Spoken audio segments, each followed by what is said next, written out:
Hi guys, I'm Chains, and I'll be at the Grumpy Wargamers convention. Will you?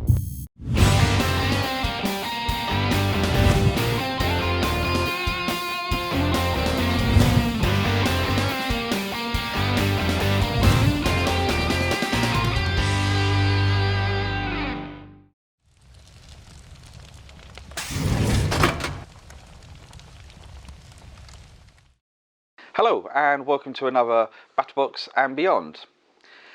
Once again, I'm joined with Mike. Yeah, mate. And I'm a happy bunny because this week we're going to be doing Mercenaries. Everyone loves Mercenaries, and many people, once they start building up their armies, will probably have a few mercenaries in their main factions anyway. Yeah. It's a nice little stepping stone. You sort of suddenly look down and go, oh, I've got this, this and this. For an extra warcaster or a couple of jacks, you can have a second faction all for a bit of fun. Yeah. And they're always good laugh and always enjoyable. Not necessarily the most powerful, certainly good, but always fun. There's always a few bits you can find floating in other armies. Yeah.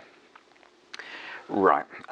Before we go into the mercs in any detail, if you have the Mercenary book, if you look at page 20, it shows the theme forces and the contracts that the Mercenary casters can do.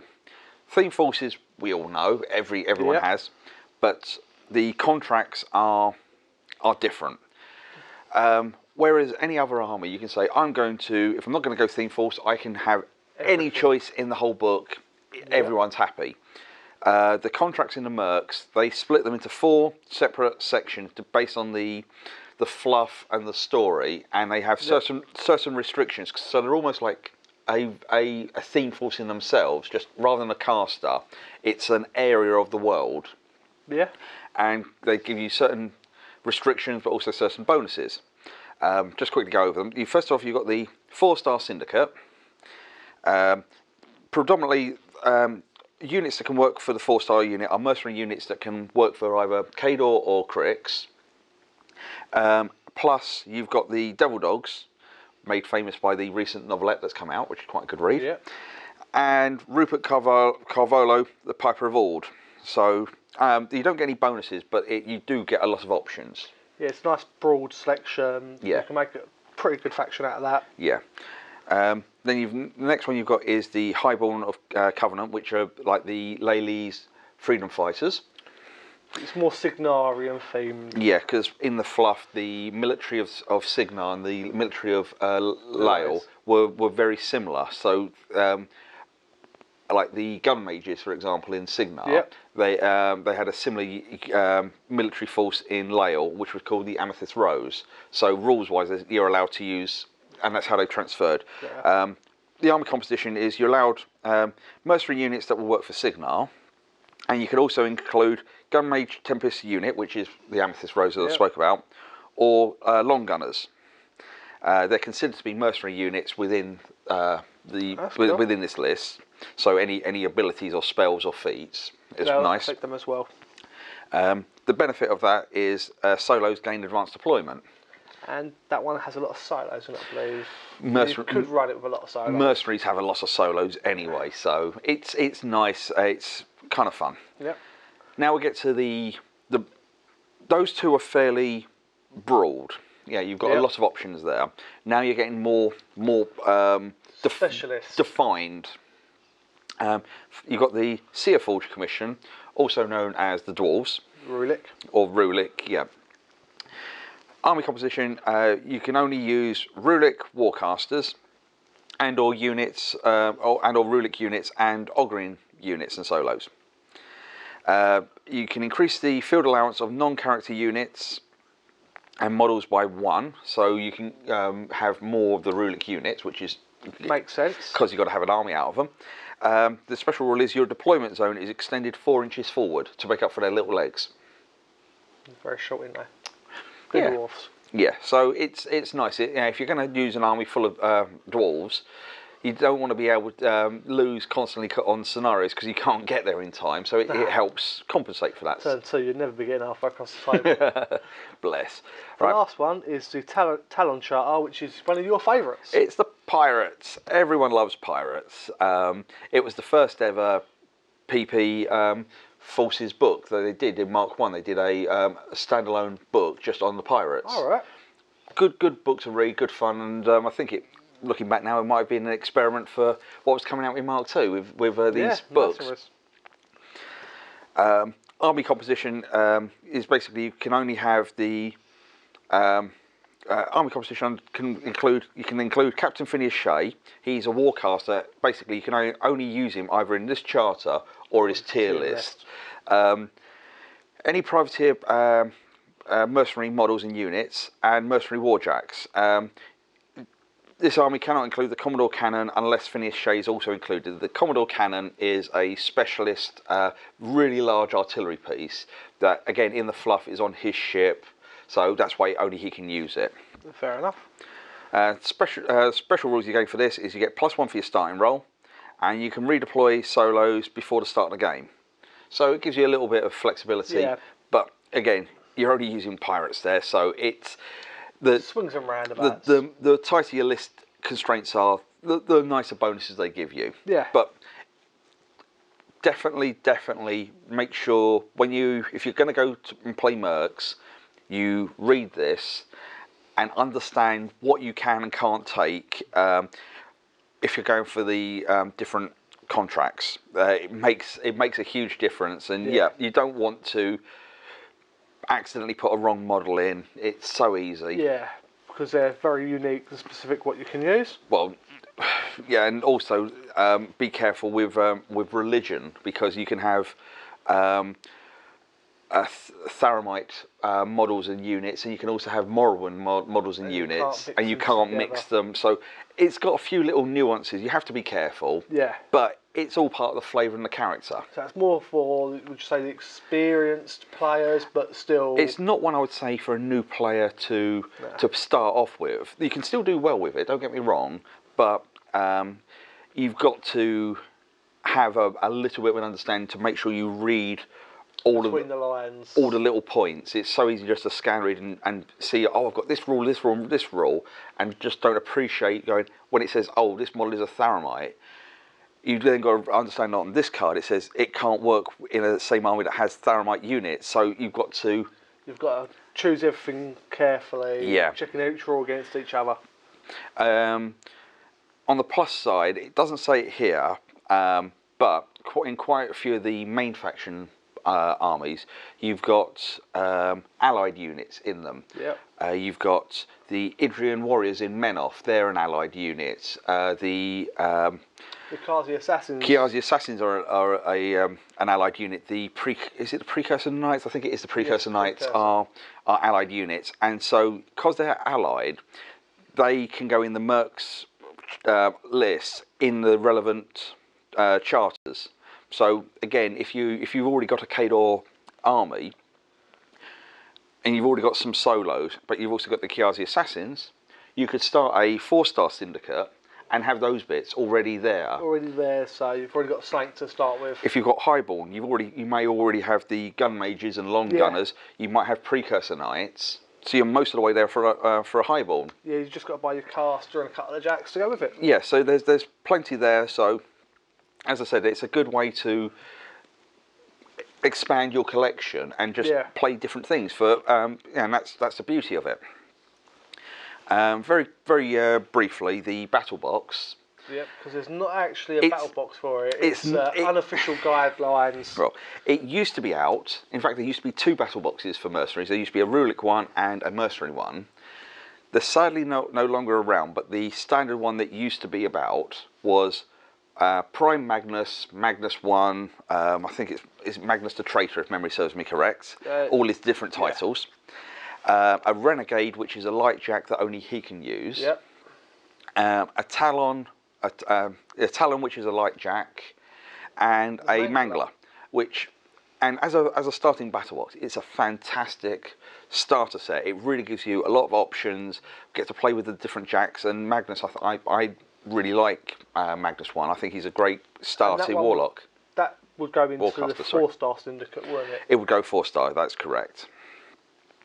Right, so we'll look at Magnus again later on. Yeah. But if we just start, as we have previously, if we start looking at the units. First, the book is also a little bit more muddled because where it breaks it into the general, the Rhulic and the pirates. You have, excuse me for flickering. Right, page 62. We have... Also, what we've done here, there's... Most of the things in this book are named characters, named units. Yes. So we've chose based on what we think's a good addition to an army, as opposed to starting. Yeah. Unlike most other armies, pretty much every unit is a character. It's got its own fluff, its own reason, its own identity. The way it fights. There's again a great depth of fluff and story to the units, but they're also units that are great for most other armies, but also a lot of this you will still be able to use as a coherent force at the end. Yeah. But they're all good units. So first one I think is one of your favourites. It's anyone that can use this unit will love them. Other than building them can be a bit tricky, but it's the price you pay. It's the Nyss Hunters. Page 62, the Nyss Hunters. They're a great utility unit. Matt and Selena, who's the officer.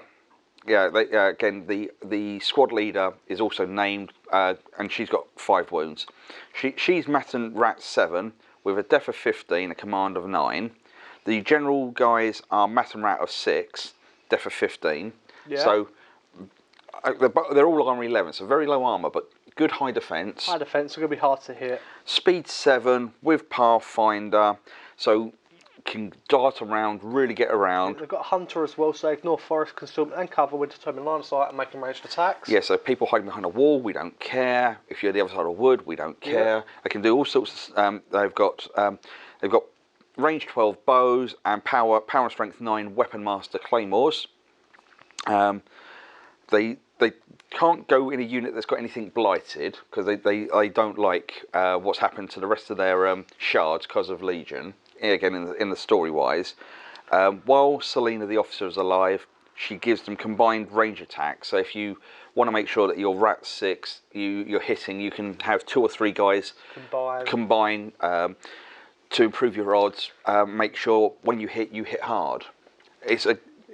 They're good in combat, they're good in shooting, they're fast, they're high defense, they're a great unit. And these will work for the Cricks, the Signar, the Cador, Retribution from the War Machine side of things.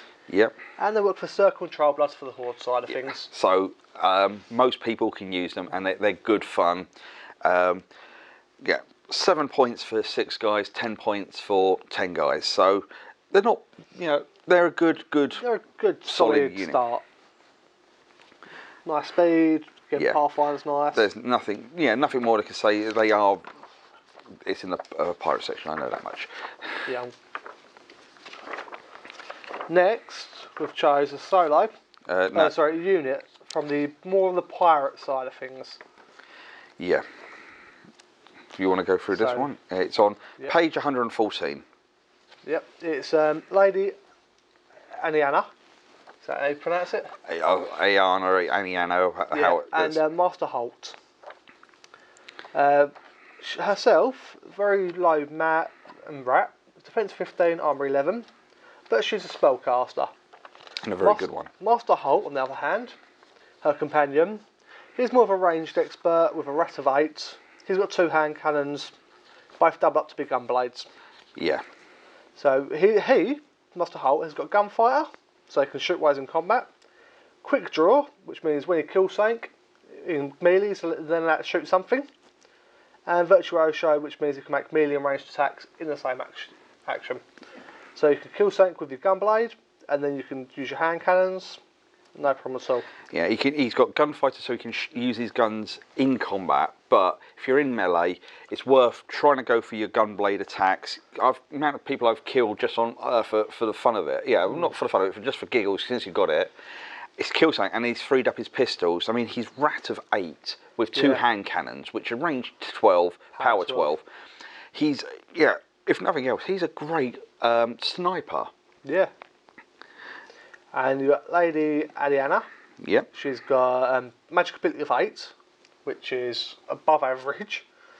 And she's got a lovely selection of spells. She's got the Kiss of Lilies, which is a range 10 magic attack for 1 round. Models hit or units hit by this stuff for a +2 to damage rolls against them. So his power 12 can go to power 14. Yeah. His gunblades can go to power 10. Well, not only that, you can make sure that this other unit that's going to be charging is only gets +2 to all their damage rolls, so you're smashing jacks a bit easier. Yep. It just makes anything you can do to improve your odds. It's just a fantastic ability. You've also got Alyssa's Vow, which is a special action. Model gains stealth, and while Holt's base to base, he also gains stealth. So they both gain stealth. It's going to be a nice early on use, so it can't be shot at. Yeah. And the last one is, I can't even pronounce that. You want to? You use this one a lot, so. Yeah, unfortunately, it does have a bit of a weird. It's I can't even pronounce. I'm not even. Basically, I apologise. When you look at the word, you'll understand. But Lorien Sar's Touch. I think that's how it's pronounced. Something like that.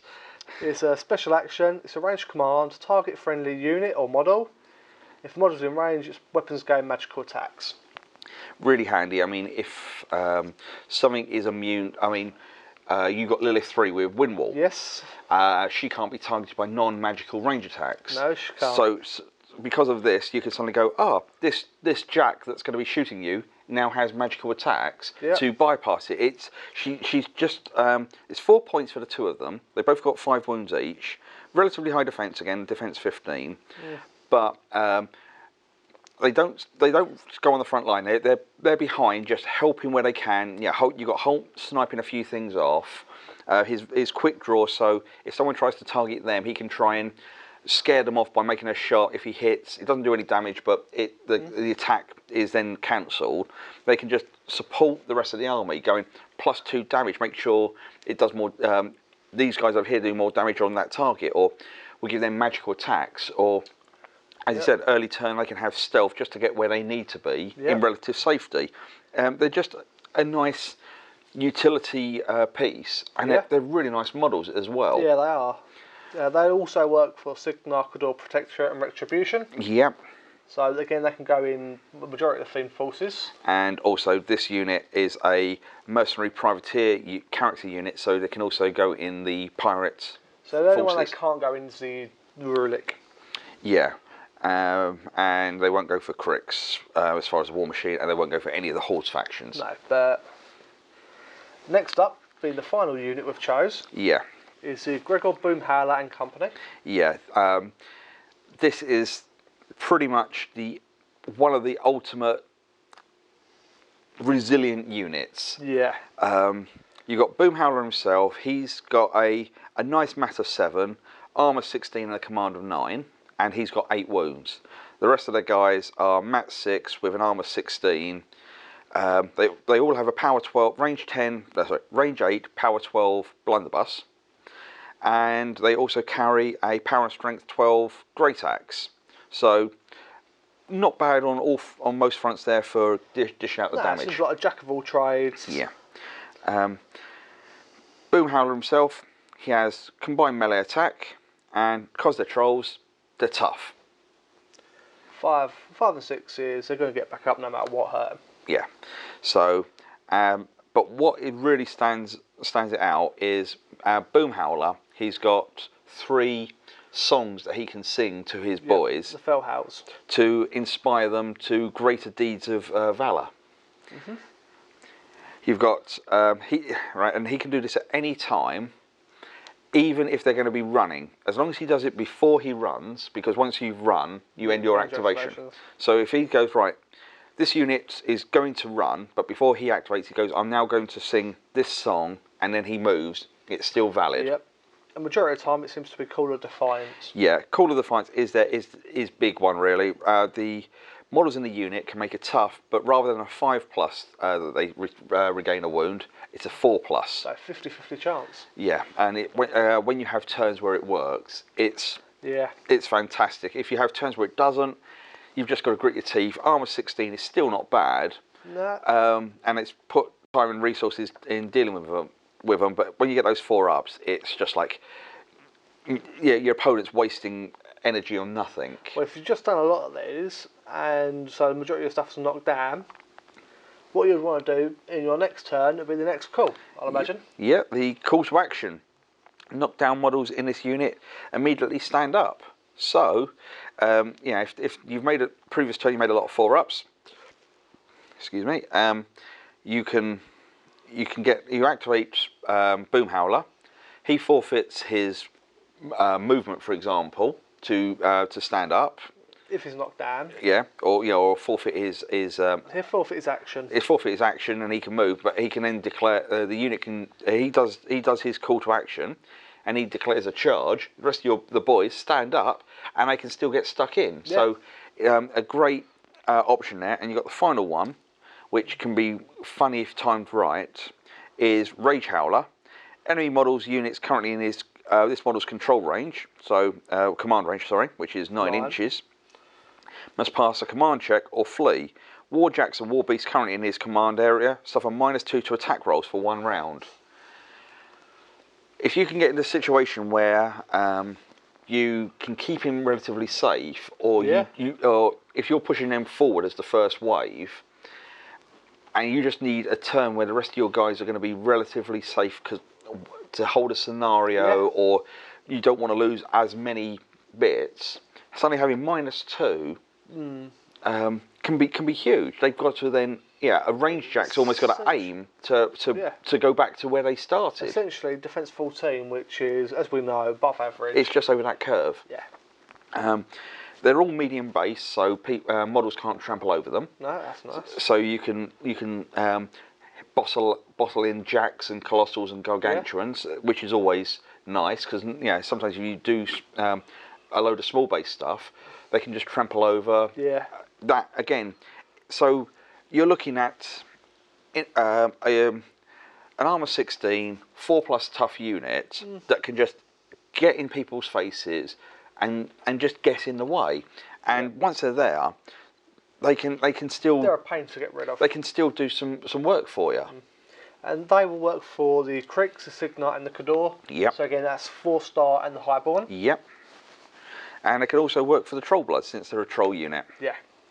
So again, a nice unit. I believe Justin's got some of these as well. Justin's just bought some, yeah. So and they're doing pretty well. They've upset me a couple of times when he's used them. So they're a nice unit, and it's 6 points for 6 guys and 9 points for the 10-man units. So a good base to form to support your army. They've all got combined melee and tough as well, which we forgot to mention for the grunts. Makes them a really powerful unit. Yeah. So all in all, you can't really complain. That's 3 nice units. Yeah.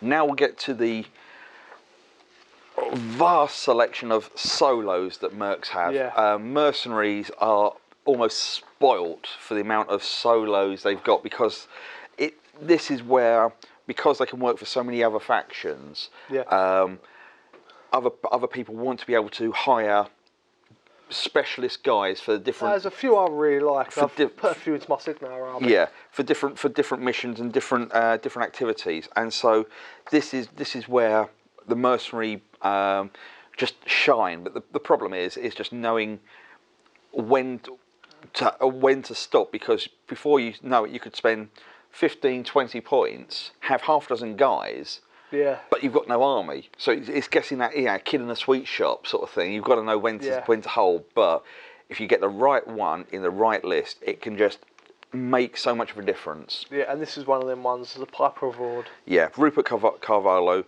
the Piper of Ord. If you just want to go through, Mike. Yep. Well, if you look at his profile, it's nothing great. It's Mat 6, Rat 4, Defense 13, Armour 14, Swords only power 9, but we use him more for his Piper ability. At the beginning of his turn, he can play any of these 3 songs. First one is a Danger Mist. Effective models gain +1 defense and terror for 1 round. Suddenly having those Nyss Hunters at defense 16, yeah. and because they cause terror, then suddenly an abomination or a terror causing thing doesn't scare them. You could that could be huge in itself. Yep. Here's one of my personal favourites. The Heretical models gain fearless and tough for 1 round. Yeah. Again, any unit gaining fearless and tough. That is pretty powerful. You're not having to worry about a rogue dice roll making this unit charge in and then doesn't do anything because the thing they've just charged is a bit scary.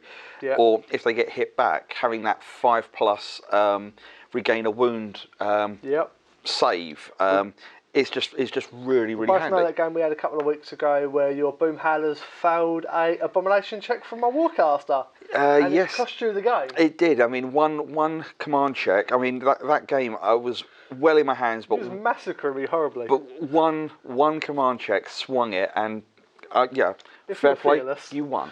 And it happens. A great game, and these things. That's what these characters are there for. Yep. If you had him, it might have been different. Yeah. The third one is the March. Effective units gain Pathfinder for 1 turn.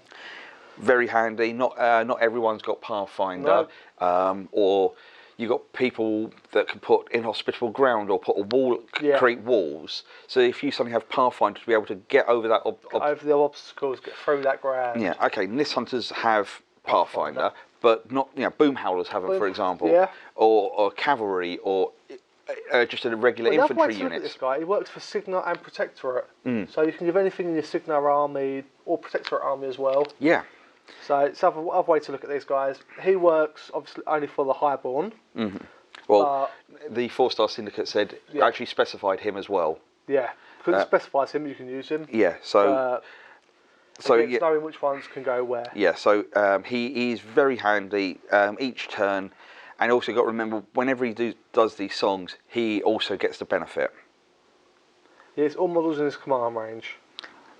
During desperation, when he does choose a friendly model unit, the tune affects this model, which is him. Yep. And a unit in his command range. Yeah. So he gets the benefit as well. So if he gives the unit tough, he also gets tough. Always, it can be a lifesaver. Yep. And then the other solo we've chosen. Yeah, it's one of your personal favourites. He's wonderful. I've also just quickly, Rupert Carvalho, he's 2 points and he has 5 wounds.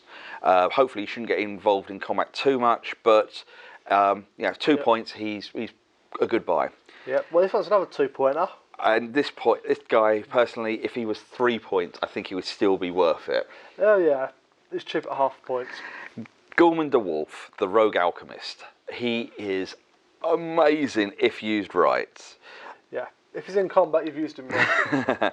If you look at his stat line, nothing there stands out other than maybe his def of 14. Everything else, he's not there for fighting. He's not really there. He wants to just get in where he needs to be. Very surgical. Yeah. He will work. He's got 5 wounds, 2 points. He will work for Crix, Signar, Cador, and Protectorate. So. Highborn and Convent again. Yeah, and all of the big main War Machine factions. So he's seen around. He's got because he's an alchemist. He's used to chemicals and things happening unexpectedly. So his outfit is immune to corrosion and immune to fire.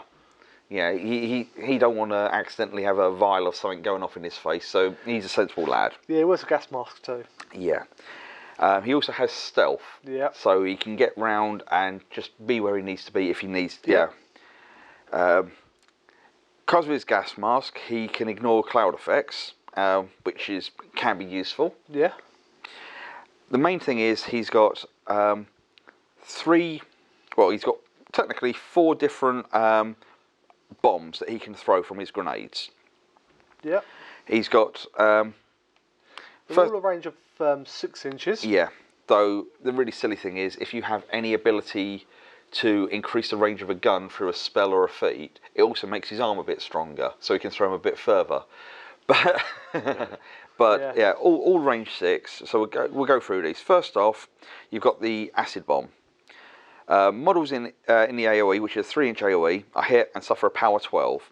It says all models there, so you're not looking at blast damage. Everyone. No, all models touched by the 3-inch AoE. Yeah, the acid doesn't care if on the explosion you're all covered in acid. Yeah. As well as the power 12, you also suffer the continuous corrosion. So if people group up, he can do a bit of damage quite quickly there. An area. He's got rust, which if he it doesn't cause any damage, but if it hits a Jack, that Jack suffers -2 armor for a turn. So combine that with the Kiss of Lilith earlier. That's -4. With the equivalent of a +4 swing. Yeah. Which you can suddenly even rank and file stuff can make big hits on a Jack. Yeah. At power say 9, you're getting +4 so your +4 and your weapon masters if you go in the Nyss Hunters. Yeah, it suddenly really stacks up. Yep. So his next one is a smoke bomb, where you can place this one. He places the 3-inch AoE anywhere near him to give a bit of cover and concealment. Center point must be within 1 inch of this model. And so it's useful early on to give stuff a bit of cover if it's a bit of open ground. Yep. And then finally his last. Your favourite, my hated. Trust me, whenever you face it, you will learn to loathe it. This guy dies as soon as I see him. From that point onwards. Black oil. Right, I'll read it out fully and then I'll go through it in detail. It says, this model, this attack causes no damage. Instead, models in the AoE are hit and suffer blind for 1 round. A blind model cannot make range attacks or magic attacks, suffers -4 mats and defense, cannot run or charge, and must forfeit either its movement or action during its next activation. This is normally one of the first steps of an assassination or to just nerf a part of the army. Yeah. If you put that on a Jack, for example, that Jack is easy to hit, can't hit back that well, at -4 defense and mats. Yep. It can't charge, it can't run. Can't shoot. Can't shoot. That Jack is just sitting there going, you put it on a warcaster, suddenly again, easy to hit, easy to shoot.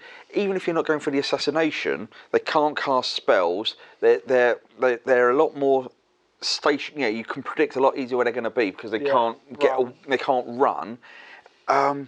It just cripples anything that hits. Yeah. And because it's only got a range of 6, even if it misses, it's only going to scatter. It's only going to scatter a maximum of 3 inches away. On a huge base model, it cannot miss the base. If I'm within 6 inches of an Archangel, any Gargantuan, any Colossal, Lilith 3 now, any battle engine, they're always going to be hit by this grenade. Can't throw a grenade at Lilith 3. Windwall's up. If Windwall's not up. Right, rephrase that. If he's anywhere near her, he's dead. End of. But I'm just saying, any of the huge base models. Stupid question. How does that work against either sight? Because they can't be blind, surely. You'd think, wouldn't you? You would think, but it doesn't specify either sight ignores blind. I know, but you don't know why they can't be blind. It makes no sense. The smallest violin in the world's playing a little sad song for you. What's more annoying is who this guy can work for. Yeah, he'll work for most people in Crick, Signar, Cadorn Protectorate. I mean, as I said, I could gush over him for the whole hour or so, but Justin will then punch me for doing so. I'll just leave it that he is good. He is money. People will learn to pick him out, but you got to learn with it. Stealth. He's hard to pick out. But I thought you had Eyeless Sight. I do, but for other people. AoEs, he's only armour 12, 5 wounds. Yeah. He can get picked out, or people will charge and just to get rid of him. But he is good.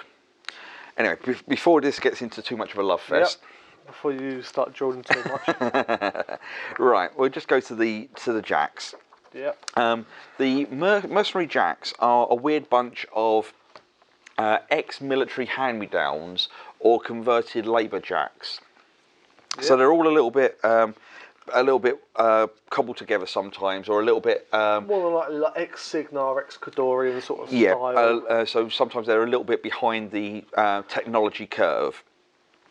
They're cheap because of that, but they're not necessarily are as punchy or as armoured as some other factions. You get what you pay for. Yeah. But there are still some treasures within this. First one is the Vanguard. Yep. Great model, looks really nice anyway. If you want to go through this, Mike, because I'm just going to draw for a while. Yeah, so it's Mat 6, Rat 6, don't sound that great, but it's got a shield gun, which is a shield with a gun in it, obviously. So range 8, power 12, don't sound too bad. When you consider it's got assault order, so when it charges it gets that shot anyway, it makes it that little bit better. It's melee attacks are from the tower shield itself and the Grusiarm. Yeah, his big halberd pointy stick thing. Yeah. The tower shield, obviously, +2 armour, up in his armour to 19. Can't say better than that, really. A light jacket armour 19 is fantastic. It's defence 13 as well, and it's got set defence. Anything charging it suffers -2 to charge attacks. So essentially defence 15 on a jack. Yeah. It's got reach. It's a light jacket 5 points, so nothing too bad. It's also got a shield guard. Yeah. Which is the reason you like it. It's once per round, when a friendly model within 2 inches is the target of a ranged attack, instead of that target, he becomes a target. And he can do this as long as he's not knocked down or stationary. So for 5 points, you're looking at something that can shoot with its shield gun at Rat 6. Yep. It can fight, it's got 2 melee attacks at Rat 6. If something charges it, it's defense 15 and it's armour 19 for 5 points plus shield guard to bodyguard your key solos or your warcaster. This thing is just money. I mean, there are heavy jacks with lower armour than 19. Yeah.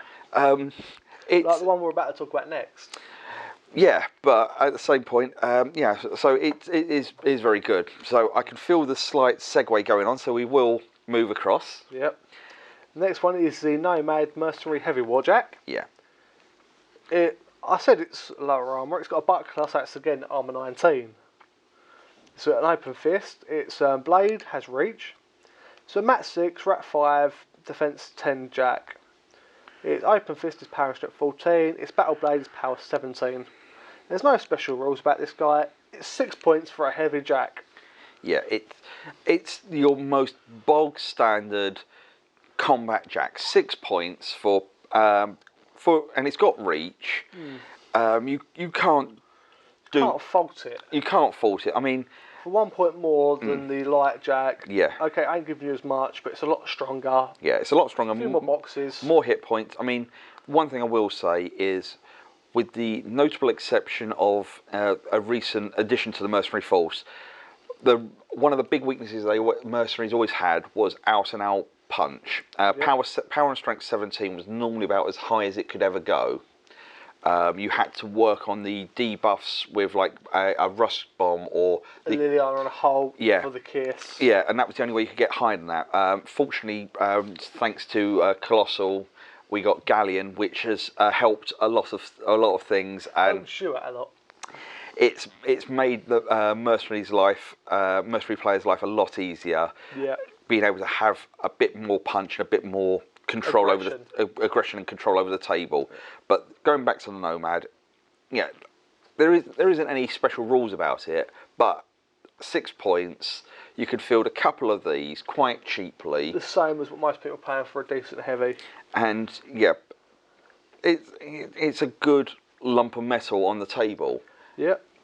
It also looks like this is the ironclad chassis from Signar. It's a very early one. It is ex-military and from the same plastic kit. When you get the set, you can also make the Rover, which is the new one, which has the gun shield, a bit higher armour, which is quite a nice jack as well. And you can also make the Mule, which gives you a bit of range. So if you're smart enough to be able, or not smart, that's rude. If you're good enough, adept enough at modelling, you'll be able to magnetise those kits, gives you options, and you can get some more table time with them. Yeah. Right, so we've gone through units, we've gone through solos, we've chosen a couple of jacks. Yeah.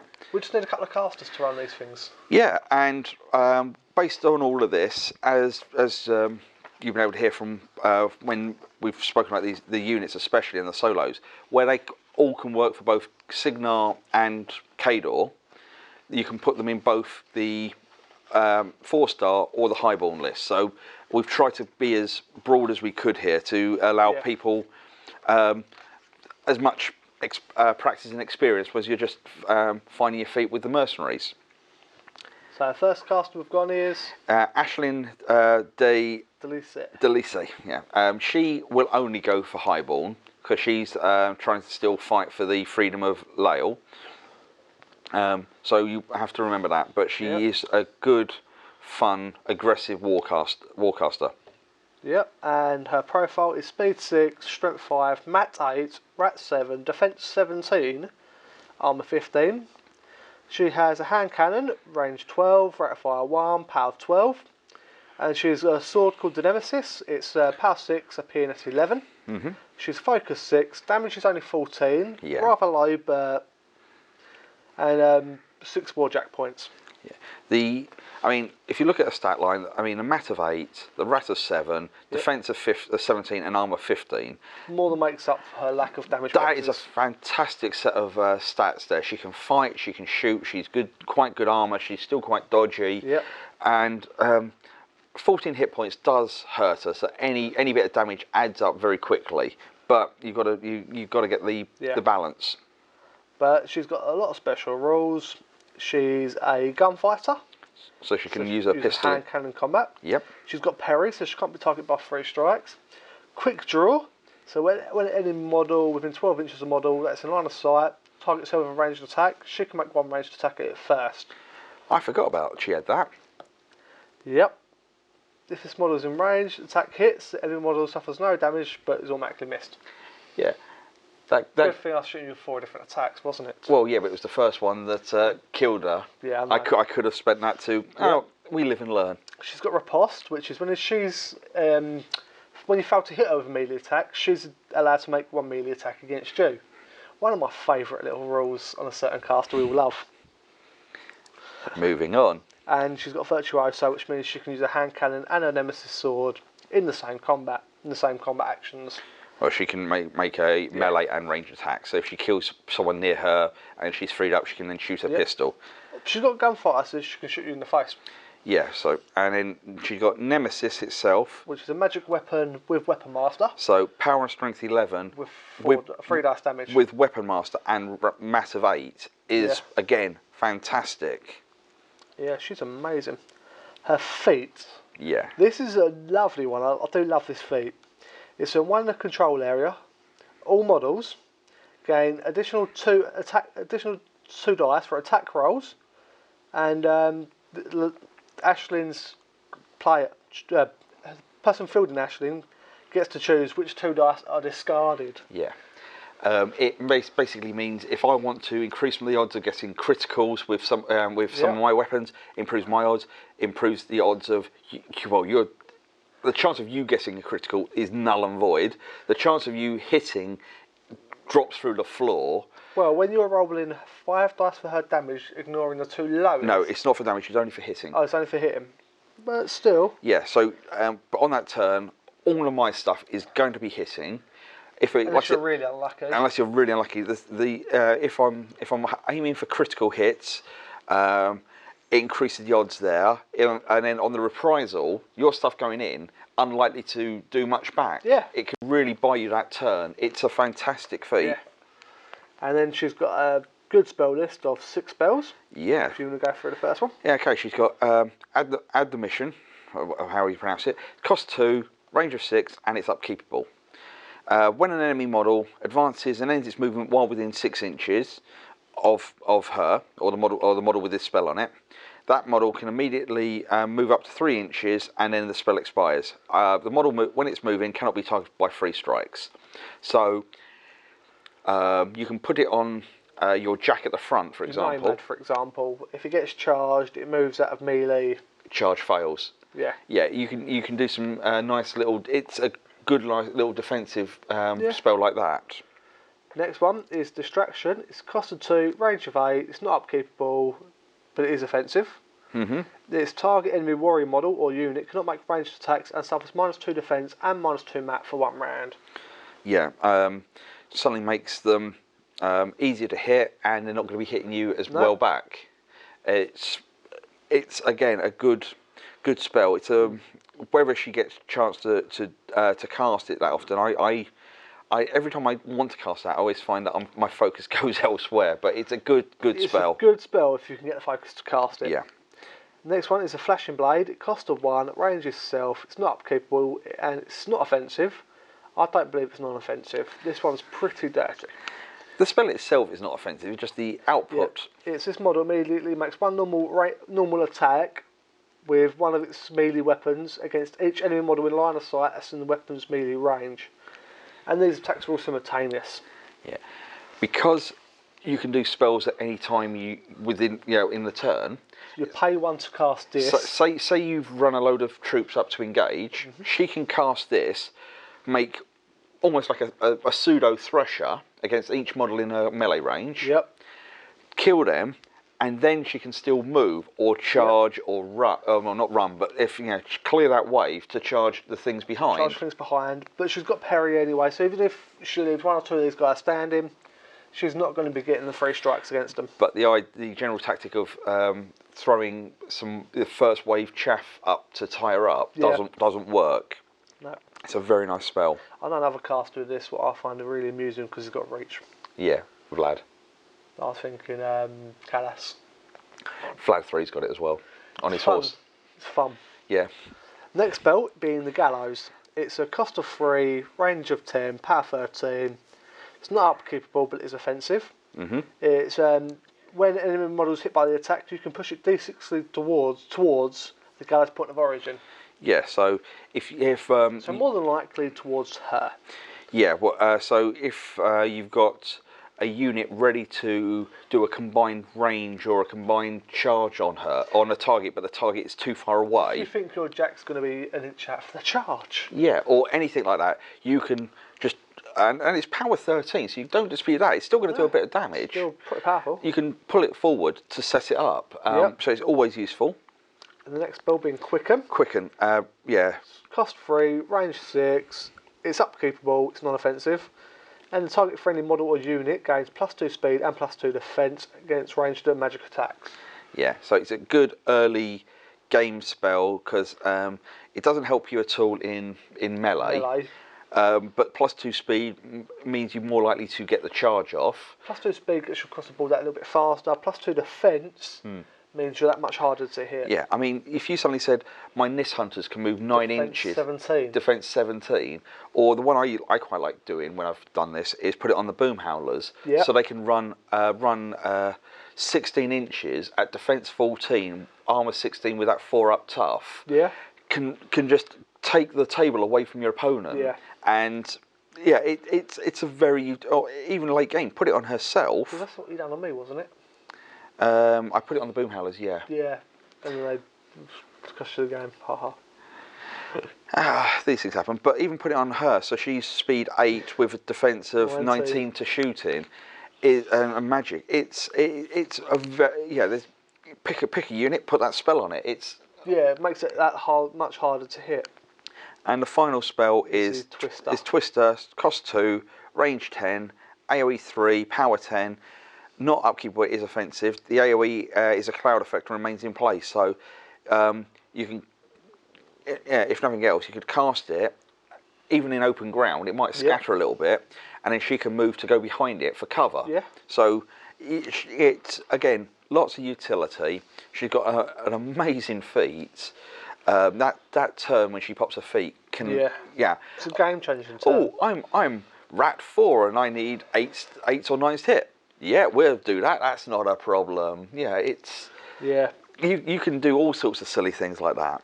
And the next caster of choice? Well, if we just go along. Oh, he's turned up, so we might as well do that. Yeah, might as well go through Magnus, seeing as he's here. Yeah, Magnus the Traitor, who's the caster you get in the air quotes battle box because it's no longer there, but it's who was in the battle box. Actually, I think we did forget quickly. Yeah. Ashlynn, did say who she works for? Yeah. Well, no, I did say she can only work for the Highborn. Yeah, but she can also say it. Because she can only work for Signar.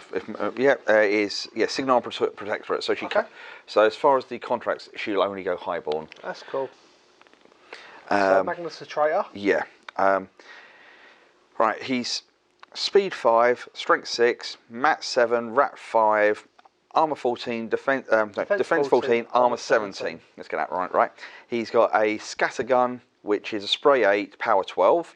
He's got foe cleaver, which is power 7, so power and strength 13, and he's got a mechanica arm, which is power 5, so power and strength 11. He's got 6 focus, he's got 17 damage points, and he's got 6 warjack points. So he's a little bit slow, and his death's a bit low, because, again, in the fluff, he suffered a few injuries in his early years when he used to work for the Signaran military. Hence why one of his legs has got all strapping on it, so that's why he's a bit slower and his defence is a bit lower. Notice, his defence is lower, but his armor's a lot higher. Yeah, he's learned to make up for it, be a bit tougher. Again, he's got not a lot, but he's got a nice set of rules. He's got backstab, so if he gains an additional dice of damage, if he starts in the enemies on backstrikes. So if they start in the back, so not going to happen often, but it can be nice and can make a difference. No. He's got Feign Death. This model can be targeted by range or magic attacks while he's knocked down. I've known people before to have like a Vanguard, and every turn, pay 1 focus to it, and at the end of he moves up, then he moves the Vanguard up and headbutts Magnus to knock him down. So that he's going, "You can't shoot me. What's up?" Some people might call you things if you can do that all the time, but it's a silly one you can do. But armor 17 is probably going to survive most of them headbutts. Yeah, because you're not going to boost the damage. You're like, no, wouldn't you? And then he's got Resourceful. This model can upkeep spells on models in his battle group without spending focus. So once he puts his spells on himself or his jacks, they stay there. He doesn't have to pay for them. Right. So once he's got them out there, he's like, oh, this focus, I'll improve my armor, or I'll give as much I like to my jacks. It does free up, because he's got a number of upkeeps. He's got Foe Cleaver, which is his sword. It's a magical weapon, and it's got powerful attack. So by spending 1 focus, the attack and damage roll are both boosted, which is quite nice. Yeah, it saves having to pay 2 to boost them both individually. It's 1 for the lot. And then he's got his mechanical arm has got knockdown. So if he hits with that, you're on the floor recovering after this giant metal fist has hit you in the jaw. Yeah. Always nice. Yeah, always upsetting. And Mat 7 as well. That's more upsetting. His feat, hit and run.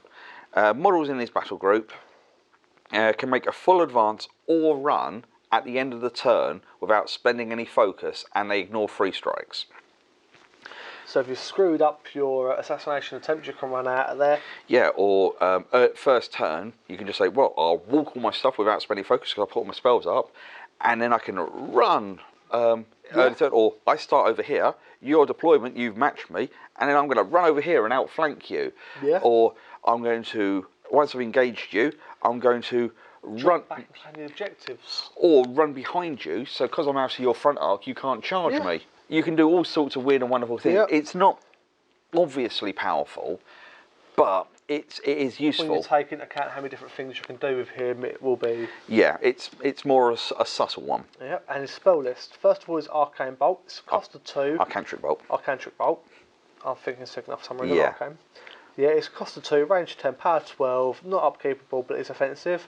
It's a warjack damage by this becomes stationary for 1 round. Yeah, so it's his way of stalling the enemy with focus of 6. Most defense of jacks, it's even dice. It's not too bad. Most jacks, you should about hit, because the majority of them being defense 12, or the heavier ones being lower. Yeah, so it can be a nice one and can mess people's plans up, because stall, It's stationary, not store. Stationary. So people can pay a focus to shake it off. But it's that extra point of focus you're spending. It's resources. Yep. Next, it's Blur. It's a cost of 2, range of 6. It is upkeepable. It's target-friendly model or unit, gain +3 defense and against ranged and magical attacks. So +3 defense on anything is always good. Yeah, I mean, I've had it on a unit that was having to run the guns to engage a shooting unit before, and it's helped them survive. I've kept it on him, so he's only defense 17. Yep. So he can keep mobile just behind the front line, but not too worried about guns, considering he's armor 17, but his armor can be normally in the 20 range. Yeah. He starts getting quite nice. The next is the Iron Aggression. It's a cost of 3, range of 6. It is upkeepable, it's non-offensive. It's target-friendly warjack, can run charge, make power slam, trample attacks without spending focus, and gain boosted melee attacks. Yeah. All focus efficiency there, because once he's got that on there, it costs nothing for him to upkeep it. No, because they're resourceful. Because they're resourceful. So you can suddenly go, and this jack is going to charge for free. One of the jacks you get in the battle box was the Mangler. Yep. That has a star attack of Thresher with reach. So he can suddenly 2 inches from him swing his ball and chain. 3 dice to hit everything. 3 dice to hit everything, and for no real resource once that spell's up, which is really, really good. The next one is Obliteration. Yeah. Cost of 4, range 10, AoE 4, power 15. It is offensive. It's literally power 15, 4-inch AoE. It's good if it hits. Yeah. The problem is focus 6, trying to get it to hit what you want. Even if it scatters, it's still power 8. Yeah. There is something you can do to get past around this, and once we've finished talking about him, I'll quickly go and talk about his own personal jack. We'll do that in a second. We've then got Tempered Metal, which costs 2, it's a range of 6, and it is upkeepable. Friendly target warjack gains +2 armor, and is immune to continuous effects. So that's fire, corrosion. Stationary. Continuous. No, it'd be just It's just fire, corrosion. Yeah, at the moment, still nice. +2 armor, you can't complain. +2 armor is always fun. And once you've got it up there, it's free to upkeep. Yeah, and the last one is Snipe. Cost 2, range 6. It is upkeepable, so free to upkeep. It's a model-friendly a unit or a model in his range. Gain +4 range. Yeah.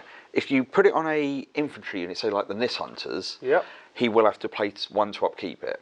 But if you put it on a jack, it's free upkeep. Yeah. So always bear in mind, you don't just instantly think, oh, all my upkeeps are free. No, it's only on his battle group. But I mean, you could put that on Gorman, so suddenly Gorman's throwing his grenades at 10 inches.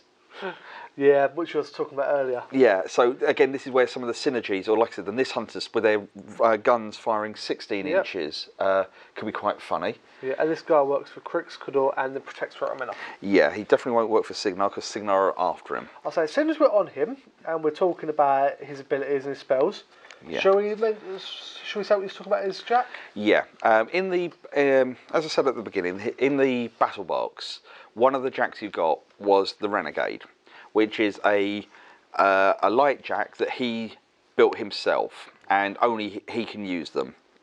There's 6 points, and you can have up to 2 of them. Right, we'll go through the key bits here. They're Mass and Rat of 6, Def 11, Armour 17. He has a buckler, so they're Armour 18. And they've got quite a good damage grid for a light jack. Yes, above average for a light jack. He's got a Shredder, which is Power 5, PNS 13, that has critical shred. So on a critical hit, you make an additional attack against that target for free. So if you had Tempered Iron Aggression on, because you're rolling 3 dice, you could improve your odds of getting the critical. And you've got sustained attack, so once you've hit with it, you hit. You don't have to worry about that rolling to hit again. Well, but if you wanted the critical, you might want to roll. Yeah. Depends how you want to go for it. So he's got an arc node, which is the only arc node that mercenaries have. So sometimes getting in those positions to cast his Arcantric bolts or his tempered We'll go metal. with Obliteration because we're talking about why we're going to combine this with him. So it increases the threat. So it's not just the 10 inches; it's 10 inches from the arc node, which is always nice. But the main bit really is his rocket, his obliterator rocket. So one shot only. It's a one shot per game ability. It has arcing fire. So it ignores intervening models within an inch. Which is nice.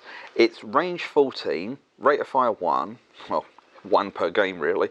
Yeah. 4-inch AoE, power 16. So it's got a nice template, and power 16 is huge. Yeah.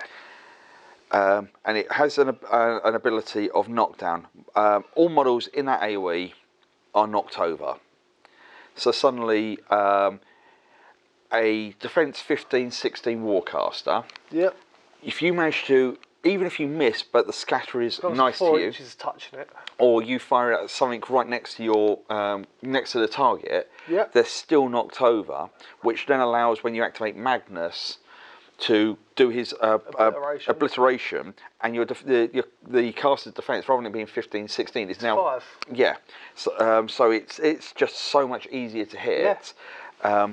The amount, I mean, it's one of Magnus's big tricks. Not necessarily the obliteration, but having one of these renegades knocking your target over. Yep. Another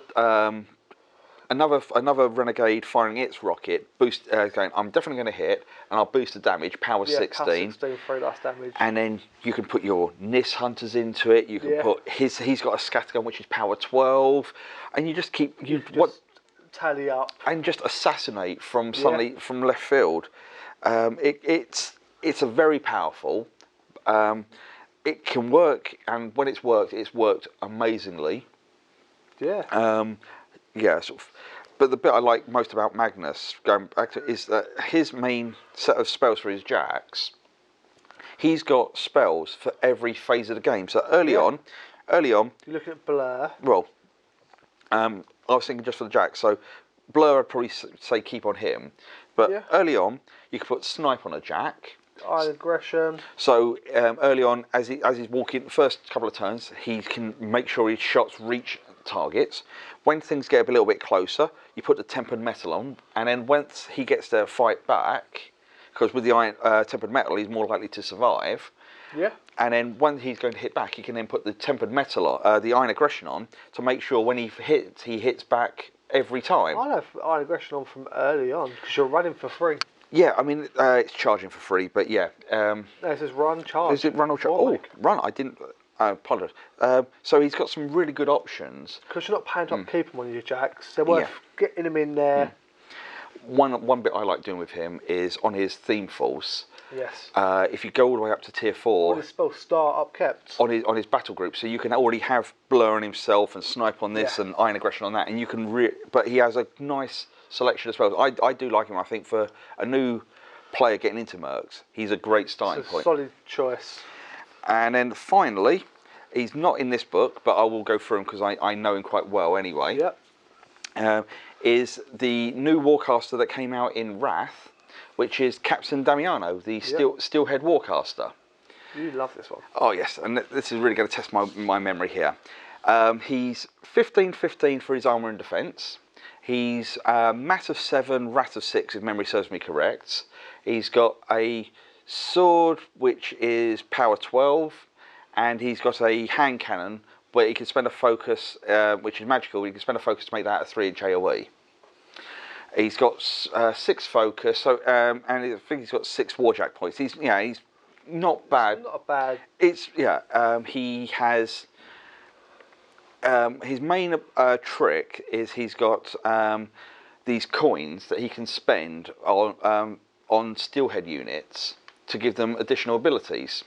One of them allows them to have reform, so they at the end of their activation, they can make a 3-inch movement. If you run, because like you can't do anything else, you can't do that. But if you've made a successful charge, you can then. I believe reform states at the end of the activation. Yes, but when you run, you can't do anything else. Your activation ends. So it is one of those weird ones. Yeah.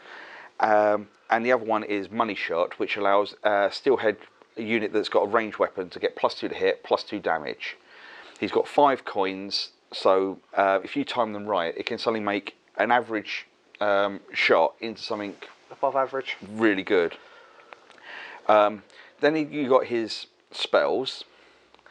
Right, he's got Death March, which is range 6, upkeepable spell. I think it's 2 or 3 focus. I think it's 3. The friendly unit gains Vengeance and +2 mat. Vengeance is if a model in the unit dies, it gets to move up to 3 inches and make a melee attack during your maintenance phase. Yeah, so it's really useful for just making sure you the unit, the +2 mat makes sure they hit harder or hit it more often. And if someone starts trying to pick them off as you're moving up the table, you can suddenly get those extra 3 inches of movement. It'll all add up. It all adds up, or extra attacks. It's really useful. Yeah. He also has wild aggression. Is it wild aggression? Yeah, it is wild aggression. So if a friendly model in his control area causes damage, one of his jacks can make a 3-inch movement, which is okay. It's that 3-inch movement before you declare your charge again. Yeah, so the thing is, it just costs a bit of focus. Which he can be a bit focus strapped. And his other main spell that he's got is Surefoot. Cost 2, range 6, model that's affected by that, and it's upkeepable. Model hit by it gets +2 defense, can't be knocked over. And friendly models within 3 inches of him also suffer the +2 defense, cannot be knocked over. Yep. That just really makes it, just pushes that curve. It's the fact that if you do it to say Boomhowlers, because they've got tough, they pass their tough roll, they're normally knocked over. Because of that, they're not knocked over. And also, I was just racking my brain there. I knew I forgot one book, but I apologise. He's got Deadeye. So the target units, range 6, 2 focus, range unit rolls an additional dice to hit on their first range attack. So you can have, again, your Nyss Hunters, for example, are all rolling 3 dice on that shot with each of their bows. Since it's Steelhead, it's Steelhead Rifleman. Well, I was just covering units we've gone through, but yeah, I mean the Steelhead Rifleman suddenly going from, because they are rat 5, I know that. Yeah. You could suddenly give them the money shots, so they're the equivalent of rat 7, rolling 3 dice to hit. It can suddenly make an average unit well above average, and it can just make life so much easier. He's very versatile, and he's got a lot of nice tricks and tools. But I think, from everything we said there, they're all fantastic units, either within Mercenaries or in any faction that can take them. All utility, all useful, and they're all fun. I would recommend anyone to read this, if not just for the units, just to read the little snippets of storylines, or the new novelettes. There's some they've introduced some of the mercenary units for here to give them that a bit more depth, and they're really good fun. Well, it's the fact that you can take pretty much any War Machine faction, and stuff in this book can go in it. Yeah, that's the joy of Mercenaries, and it's pure. It means you can look just beyond your faction book. Go, I've got a little bit of weakness here. Is there a way I can fill it? Oh, there might be a solo. I've got 2 points to spend. I need 3 points to spend. A prime example normally. What do I really, really want? Yeah. There is one character in that book who should be in the majority of armies. Yeah. Classic one with Cador. They don't have much in the way of Pathfinder. There's a solo that can grant Pathfinder. There's just different ways and means. So definitely. Look into this once you're comfortable with your own faction, your primary faction, and who knows, this could be your next faction just waiting to happen. Or just little pieces of it to go into what you're missing. And that's normally how the first steps happen. Yeah, exactly. I know that. I've got a few mercenaries in my Sigmar army. Yeah, but hopefully you found this useful, and we'll be back soon with whichever faction we. Well, I believe we're halfway there now, so see how it goes.